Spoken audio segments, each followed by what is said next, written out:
আসসালামু আলাইকুম তোমাদের সবাইকে স্বাগতম ক্লিপস টোফেল কমপ্লিট রিভিউয়ের 32 নম্বর ক্লাসে। আজকে আমরা সিকোয়েন্স অফ টেন্স পড়ব। তোমরা অনেকেই একদম তোমাদের একাডেমিক লাইফ থেকে ক্লাস 6 থেকে 12 ক্লাস পর্যন্ত টেন্স পড়ে আসছো। হ্যাঁ, তোমরা পড়ে আসছো টেন্স কত প্রকার, টেন্স কি কি, টেন্সের স্ট্রাকচার এন্ড অল দ্যাট সবকিছু পড়ে আসছো। বাট তোমরা কখনোই এই জিনিসটা পড়ো নাই, এই সিকোয়েন্স অফ টেন্স। এবং অ্যাডমিশন টেস্টে এই সিকোয়েন্স অফ টেন্স কিন্তু অনেক অনেক বেশি গুরুত্বপূর্ণ। এবং এই সিকোয়েন্স অফ টেন্স থেকে কিন্তু পরীক্ষায় প্রায় 2 থেকে 3টা প্রশ্ন আসে। এখন তুমি বলবা যে ভাইয়া সিকোয়েন্স অফ টেন্স এত প্রিভিয়াস এর কোশ্চেন সলভ করলাম, বাট সিকোয়েন্স অফ টেন্স নামক কোনো টপিক তো পাইলাম না। ওই সিকোয়েন্স অফ টেন্সটাই হচ্ছে তোমাদেরকে রাইট ফর্ম অফ ভার্বের রুলের ভিতরে ঢুকাই দিছে। হ্যাঁ, এই সিকোয়েন্স অফ টেন্সটা যদি তোমরা জানো তাহলে রাইট ভার্বটা রাইট প্লেসে তুমি বসাইতে পারবা। ওকে, তো চলো কথা না বাড়িয়ে শুরু করি আমাদের আজকের ভিডিও সিকোয়েন্স অফ টেন্স। খেয়াল করে দেখো, when two clauses make up a sentence, they show a time relationship based on a certain time words and verb tenses. তাহলে যখন দুইটা ক্লজ মিলে একটা সেন্টেন্স তৈরি করবে এবং তাদের সার্টেন টাইমের পার্সপেক্টিভ অনুযায়ী, রিলেশনশিপ অনুযায়ী আমার ওই ভার্বটা কোন টেন্স গ্রহণ করবে সেটা আমরা বুঝতে পারবো। This relationship is called sequence of tenses. This relationship is called sequence of tenses. The verb tense of the main clause will determine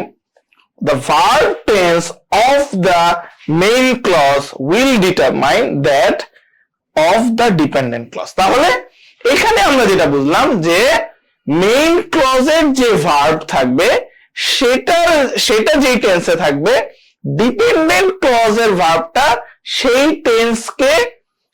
dependent ক্লজের ভার্বকে main ক্লজের verb এবং টেন্সটা প্রভাবিত করবে।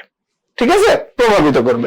এখন এই জিনিসটা জানতে হলে যে মেইন ক্লজ কোনটা, ডিপেন্ডেন্ট ক্লজ কোনটা, এটার জন্য আমার কিন্তু হচ্ছে বেসিক ক্লাসগুলো করে আসতে হবে।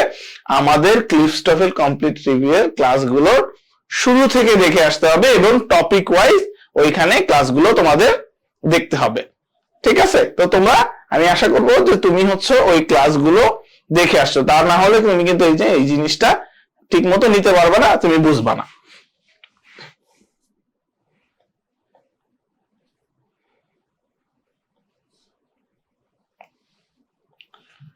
এখানে মেইন ক্লজের টেন্স দেওয়া আছে, এইখানে হচ্ছে ডিপেন্ডেন্ট ক্লজের টেন্স। যদি মেইন ক্লজের টেন্স প্রেজেন্ট টেন্স হয়, মেইন ক্লজের টেন্স যদি প্রেজেন্ট টেন্স হয় তাহলে ডিপেন্ডেন্ট ক্লজ প্রেজেন্ট প্রগ্রেসিভ হতে পারে, উইল, ক্যান, মে ভার্ব দ্বারা হইতে পারে, পাস্ট টেন্সের হতে পারে, অথবা প্রেজেন্ট পারফেক্টের হতে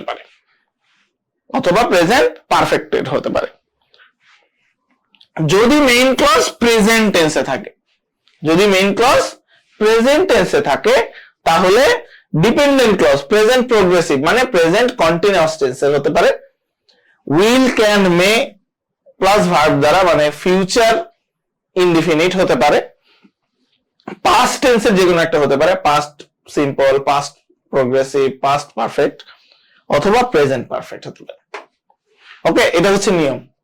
আমি চাই তোমরা হচ্ছে ভিডিওটা পজ করে এই নিয়মটা এখানে যেভাবে দেওয়া আছে তুমি ঠিক সেইভাবে খাতার মধ্যে তুলে রাখো। রাখলে তুমি হচ্ছে এই জিনিসটা বুঝবা। কারণ এই জিনিসটা কিন্তু তুমি কখনোই পড়ো নাই, এই জিনিসটা পড়ো নাই।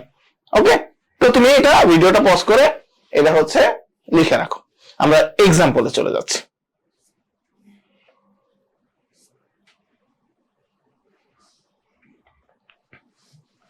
By using a present progressive with a present tense, we show simultaneous actions.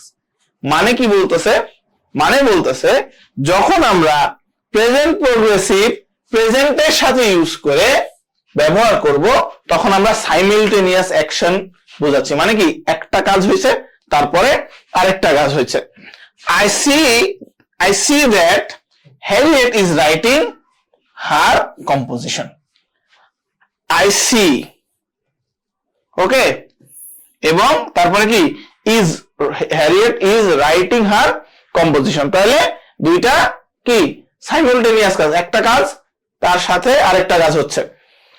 Do you know, তুমি কি জানো, main clause, who is riding the bicycle, who is riding the bicycle, তাহলে দুইটা কাজ সাইমিলটেনিয়াস একটার সাথে হচ্ছে। These modals in dependent clause indicate that the action takes place after that main verb. বলতেছে ওই যে সেকেন্ড ডি নিয়মটা খাতা লিখে রাখছো না, সেকেন্ড ডি নিয়মটা উইল, ক্যান, মে, এটার দ্বারা বোঝাচ্ছে যে ডিপেন্ডেন্ট ক্লজের কাজটা হচ্ছে পরে সংগঠিত হবে, পরে সংগঠিত হবে।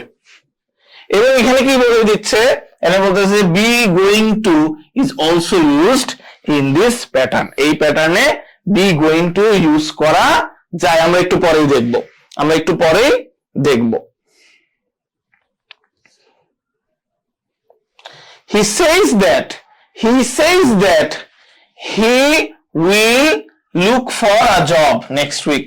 He will look for a job next week. I know that she is going to win that prize.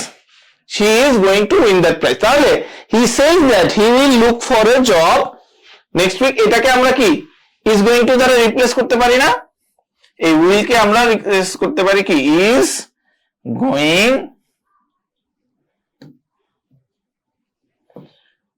is going to দ্বারা আমরা রিপ্লেস করতে পারি। He says that he is going to look for a job next week. Mary says that she can play the piano. She can play the piano. তুমি চাইলে এই নিয়মের নিজের example তৈরি করতে পারো। এটা হচ্ছে best way of learning English grammar. আমরা এতদিন যে নিয়ম শিখে আসছি, নিয়ম পড়াই দিছে স্যার, প্রশ্নের উত্তর করছি, নিয়ম পড়াই দিছে স্যার, প্রশ্নের উত্তর করছি, আমাদের ওই গ্রামারটা আমরা ইফেক্টিভলি শিখতে পারি নাই। দ্যাটস ওয়াই আমরা গ্রামার এত পড়ার পরেও গ্রামারটা বা ইংলিশ ল্যাঙ্গুয়েজটাকে আমরা আয়ত্ত করতে পারি নাই। আমি তোমাদেরকে বলবো তুমি যখনই গ্রামাটিক্যাল কোনো রুলস পড়ো, সাথে সাথে তোমার নিজের একটা এক্সাম্পল তৈরি করার চেষ্টা করো, এটা থেকে তোমার দুইটা ফায়দা হবে। এক নাম্বার, ওই গ্রামারটা তুমি ঠিক মতো বুঝে যাবা, ওই গ্রামারটা তুমি আয়ত্ত করে ফেলবা। দুই নাম্বার, তোমার রাইটিং স্কিলটা ডেভেলপ হয়ে যাবে, তুমি রাইটিং ভালো করে করতে পারবা, তোমার রাইটিং স্কিলটা ডেভেলপ হয়ে যাবে। ওকে, এন্ড তিন নাম্বার এটা হচ্ছে না বললেই নয়, ইংরেজির স্কিলটা তোমার ডেভেলপ হয়ে যাবে। ওকে, এবার আসো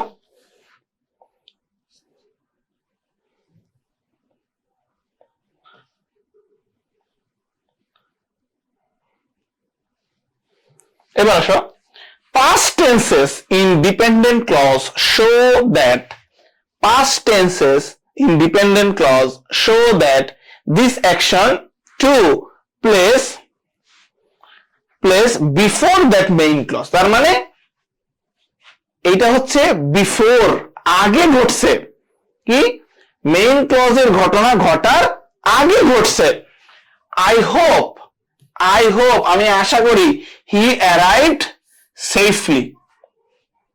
I hope he arrived safely, মানে কি আমি হোপ করছি পরে, বাট সে আগে অ্যারাইভ করছে, সে সেফলি অ্যারাইভ করে নাই, বাট আমি আশা করেছি যে সে হয়তো সেফলি অ্যারাইভ করতো।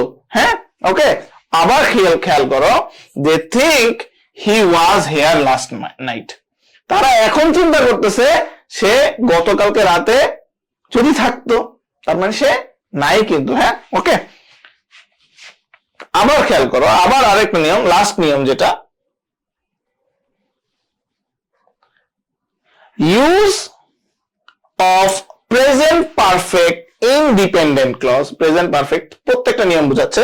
ডিপেন্ডেন্ট ক্লজে যদি প্রেজেন্ট পারফেক্ট থাকে, indicates that the action took place at the indefinite time, অনির্দিষ্ট একটা সময়ে ঘটছে, before that of main clause, main ক্লজের আগে অনির্দিষ্ট একটা সময়ে ঘটছে। লাইক হি টেলস আস, সে আমাদেরকে বলেছে, দ্যাট যে he has been to mountains before, সে আমাদেরকে বলেছে যে সে মাউন্টেন্সে ঘুরে আসছে আগেই। এখন কোন সময় ঘুরে আসছে উই ডোন্ট নো, আমরা জানি না সে কোন সময় ঘুরে আসছে। আবার খেয়াল করে দেখো, উই নো দ্যাট, আমরা জানি যে you have spoken with Mike about the party, আমরা জানি যে তুমি মাইকের সাথে পার্টি সম্পর্কে কথা বলেছো। কখন কথা বলেছো এটা আমরা জানি না। তাহলে আমরা সিকোয়েন্স অফ টেন্সে মেইন ক্লজে যদি প্রেজেন্ট টেন্স থাকে, সরি, মেইন ক্লজে যদি প্রেজেন্ট টেন্স থাকে তাহলে কি বসবে, তাহলে কি সেটা আমরা দেখলাম। ওকে, এবার আসো, যদি মেইন ক্লজে পাস্ট টেন্স থাকে, যদি মেইন ক্লজে পাস্ট টেন্স থাকে তাহলে ডিপেন্ডেন্ট ক্লজে কি আসবে সেটা আমরা একটু দেখি। মেইন ক্লজে যদি পাস্ট টেন্স থাকে তাহলে ডিপেন্ডেন্স ক্লজে পাস্ট প্রোগ্রেসিভ হতে পারে, পাস্ট কন্টিনিউয়াস হতে পারে, অথবা পাস্ট সিম্পল হতে পারে। উড কুড মাইট, দেখো উইল ক্যান মে এখন উড কুড মাইট হয়ে গেছে, আর হচ্ছে পাস্ট পারফেক্ট হবে। তাইলে মেইন ক্লজে যদি পাস্ট টেন্স থাকে, ডিপেন্ডেন্ট ক্লজে কখনোই প্রেজেন্ট টেন্স হবে না। মেইন ক্লজে যদি পাস্ট টেন্স থাকে তাহলে ডিপেন্ডেন্ট ক্লজে কখনোই প্রেজেন্ট টেন্স হবে না। ওকে, এই যে দেখো বলার সাথে সাথে no present form can come after past tense, এই যে দেখো। ওকে, যেটা বললাম মাত্র।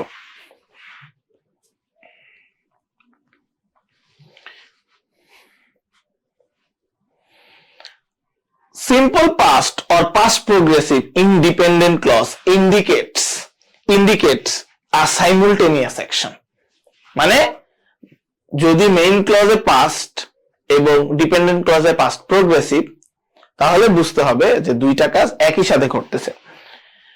I gave the package to my sister, I gave the package to my sister when she visited us last week, যখন সে লাস্ট উইক গত সপ্তাহে আমাদেরকে ভিজিট করেছিল। তাহলে দুইটা কাজ একই সময়ে ঘটছে, পাস্টের একই সময়ে ঘটছে।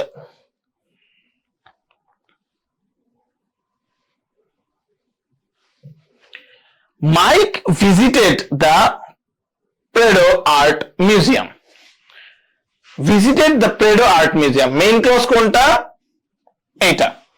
while he was studying in Madrid, তাহলে মাদ্রিদে পড়াকালীন সময়ে হ্যাঁ সে প্রেডো আর্ট মিউজিয়াম ঘুরে আসছে। দুইটা কাজ একই সাথে ঘটছে।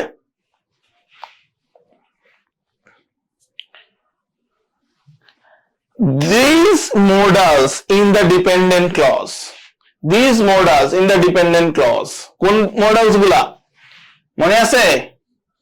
would,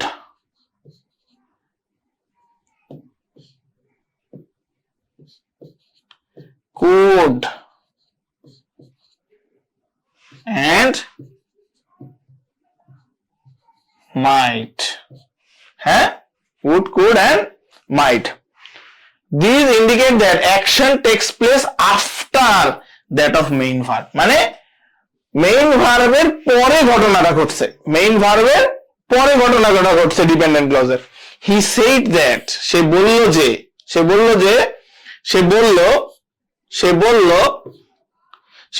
যে he would look for a job, he would look for a job.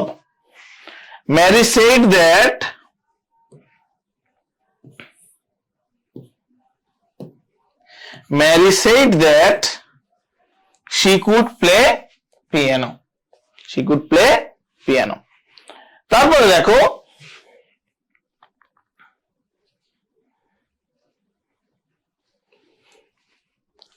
past perfect in the dependent clause shows that the action occurred before that of main clause. তাহলে past perfect দ্বারা বোঝায় যে ঘটনাটা main ক্লজের ঘটনার আগে ঘটছে।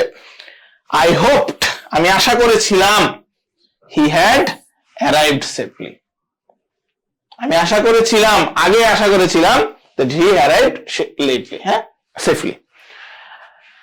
I thought, আমি চিন্তা করেছিলাম he had been here last night. সে যদি এখানে থাকতো গত রাতে, হ্যাঁ, গত রাতে। তার মানে আমার থটটা হচ্ছে পরে আর ঘটনাটা ঘটছে আগে। হ্যাঁ, সে আসে নাই, সে না আসার কারণে কিন্তু আমি চিন্তা করছি সে যদি আসতো।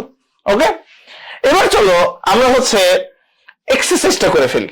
তাহলে দেখবা যে আমাদের এই জিনিসটা খুবই খুবই ইজি লাগবে, খুবই খুবই ইজি লাগবে।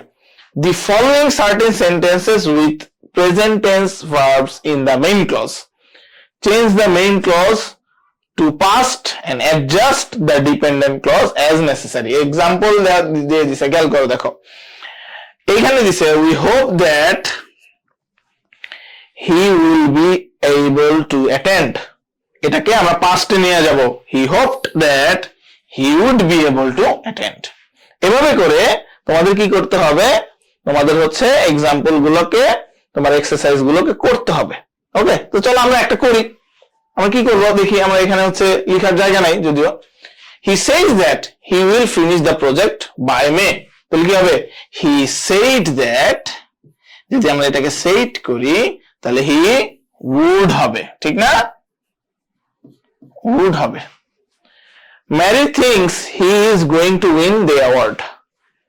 তাহলে কি হবে, Mary thought, ঠিক না, Mary thought he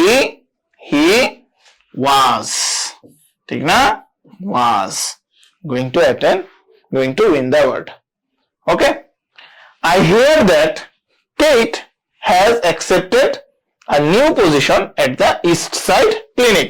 I heard that Kate had accepted a new position at the East Side Clinic.